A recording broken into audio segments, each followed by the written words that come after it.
হযরত আলী রাদিয়াল্লাহু আনহু বলতেছেন, আমার যখন মন চায় আমি আল্লাহর কথা শুনবো, তখন আমি কালামে পাক তেলাওয়াত করতে থাকি, আমি আমার জবান দিয়ে আমি আল্লাহর কথা শুনতে থাকি। সুবহানাল্লাহ। বলেন তো, এই যে কোরআন আমরা পড়ি, ছোট ছোট বাচ্চারা পড়ে, এই কোরআন কার কালাম? আল্লাহর কালাম। কালাম শব্দের অর্থ হচ্ছে কথা, মানে আল্লাহর কথা। অর্থাৎ ছোট্ট ছোট্ট বাবুরা পড়তেছে মাদ্রাসায়, ছোট ছোট ছেলেমেয়েরা মাদ্রাসায় পড়তেছে। আলহামদুলিল্লাহ রাব্বিল আলামিন। বলেন তো দেখি কার কথা?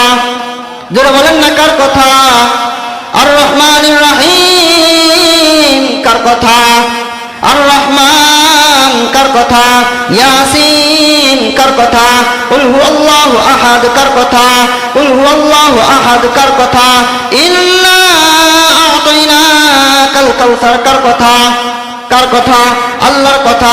ছোট্ট বাচ্চারা কোরআন তেলাওয়াত করতেছে, এই মাদ্রাসায় অন্যান্য মাদ্রাসায় বাচ্চারা কোরআন তেলাওয়াত করতেছে।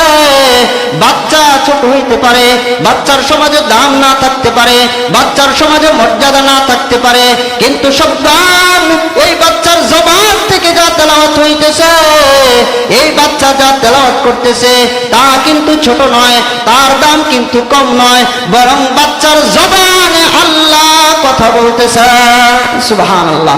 বাচ্চার জবান দিয়ে আল্লাহ কথা বলতেছেন। এজন্য হযরত আলী বলতেছেন, এ মুসলমান শোনো, আমার যখন মন চায় আমি আল্লাহর কথা শুনবো, তখন আমি কোরআন তেলাওয়াত করতে থাকি, আমার জবান দিয়ে আমি আল্লাহর কথা শুনতে থাকি। আমার যখন মন চায় আমি আল্লাহর সাথে কথা বলবো, আর আল্লাহ আমার সাথে কথা বলবেন, আমি আল্লাহর সাথে কথা বলবো, আল্লাহ আমার সাথে কথা বলবেন। তখন আমি নামাজে দাঁড়ায় যাই, আল্লাহ আমার সাথে কথা বলেন, আমিও আল্লাহর সাথে কথা বলি। সুবহানাল্লাহ। হাদিসের মধ্যে এসেছে, বান্দা যখন নামাজে দাঁড়ায় যায়, তখন বান্দার মাঝে আর আল্লাহর মাঝে যে হিজাবখানা আছে, নামাজে দাঁড়ানোর সঙ্গে সঙ্গে আল্লাহ কুদরতি ভাবে সেই হিজাবখানা সরায়া দেয়। অর্থাৎ বান্দার মাঝে আর আল্লাহর মাঝে আর কোনো ওয়াসিতা থাকে না, আর কোনো হিজাব থাকে না, আর কোনো পর্দা থাকে না, সরাসরি আল্লাহর সাথে বান্দা কথা বলতে থাকে না। সহিহ মুসলিমের 395 নম্বর হাদিস, রাসূল বলতেছেন হাদিসে কুদসি, কাসামতুস সালাতা বাইনি ওয়া বাইনা আবদি নিসফাইন, কাসামতুস সালাতা বাইনি ওয়া বাইনা আবদি নিসফাইন। ও বান্দা, বান্দা তুমি যখন নামাজে দাঁড়াও, শুনো শুনো, নামাজকে আমি আমার মাঝে আর বান্দার মাঝে দুই ভাগে ভাগ করে নিয়েছি, অর্ধেক আমার জন্য আর অর্ধেক আমার বান্দার জন্য। সুবহানাল্লাহ। বান্দা যখন বলে ইদা ক্বালা আল-আবদু আলহামদুলিল্লাহি রাব্বিল আলামিন, বান্দা যখন বলে আলহামদুলিল্লাহি রাব্বিল আলামিন, আমি তখন বলি হামিদানি আব্দি, আমার বান্দা আমার প্রশংসা করতেছে।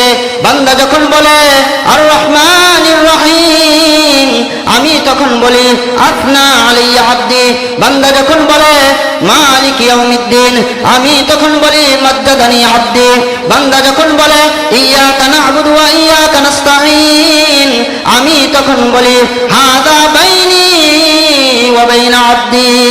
সুবহানাল্লাহ। এভাবে নামাজের মধ্যে বান্দার সাথে আলোচনা চলতে থাকে, কথা চলতে থাকে।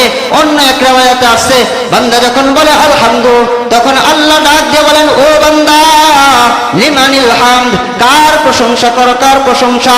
বলেন তো বান্দা কার প্রশংসা করেন? আল্লাহ জানেন কিনা? আল্লাহ জানেন না? বান্দা কার প্রশংসা করেন আল্লাহ জানেন। তারপরেও কেন জিজ্ঞাসা করেন?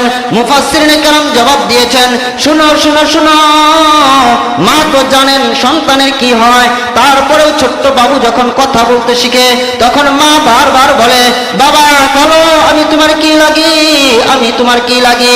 তখন বাচ্চা বলে আম্মু, আবার মা বলে আমি তোমার কি লাগি? বাচ্চা বলে আম্মু। মা তো জানেন কি লাগেন, তারপরেও জিজ্ঞাসা করেন আমি তোমার কি লাগি? বাচ্চা বলে আম্মু। কয়েকবার জিজ্ঞাসা করার পরে বাচ্চা এবার বিরক্ত হয়, আর বলতে চাই না। তখন মা বাচ্চাকে কুলে তুলে নেয়, দরদ বেড়ে যায়, এবার বাচ্চার গালে চুমু খায়, এবার বাচ্চার কপালে চুমু খায়, আর বলতে থাকে তুমি তো আমার আম্মু লাগো। বলে কিনা? বলে না? মা বলতে থাকে, মুফাসসিরিনে কেরাম বলতেছেন আল্লাহ তো জানেন বান্দা কার প্রশংসা করে, তারপরেও আল্লাহ কেন জিজ্ঞাসা করেন, কেন জিজ্ঞাসা করেন? কারণ হইল আল্লাহ বান্দার দিলে মহব্বত বাড়াতে চান, মহব্বত বাড়াতে চান। বান্দা যখন বলে আলহামদুলিল্লাহ, তখন আল্লাহ ডাক দিয়ে বলেন, ও বান্দা লিমানিল হামদ, কার প্রশংসা করো, কার প্রশংসা? এবার বান্দা বলে লিল্লাহি, আল্লাহর প্রশংসা। আল্লাহ ডাক দিয়ে বলেন, ও বান্দা লিমান মানিল্লাহ, মানিল্লাহ, কে আল্লাহ, কে আল্লাহ? আল্লাহ তো জানেন কে আল্লাহ, তারপরেও জিজ্ঞাসা করেন কে আল্লাহ? এবার বান্দা বলে রব্বিল আলামিন, রব্বুল আলামিন যিনি বিশ্ব জাহানের পালন কর্তা, যিনি বিশ্ব জাহানের রব, যিনি আল্লাহ হলেন তিনি। সুবহানাল্লাহ, বিশ্ব জাহানের রব যিনি আল্লাহ হলেন তিনি। এবার আল্লাহ আবার প্রশ্ন করেন মান রব্বুল আলামিন, ও বান্দা কে রব্বুল আলামিন, কে রব্বুল আলামিন? বান্দা এবার বলেন আর রহমান, রহমান যিনি রব্বুল আলামিন তিনি। সুবহানাল্লাহ।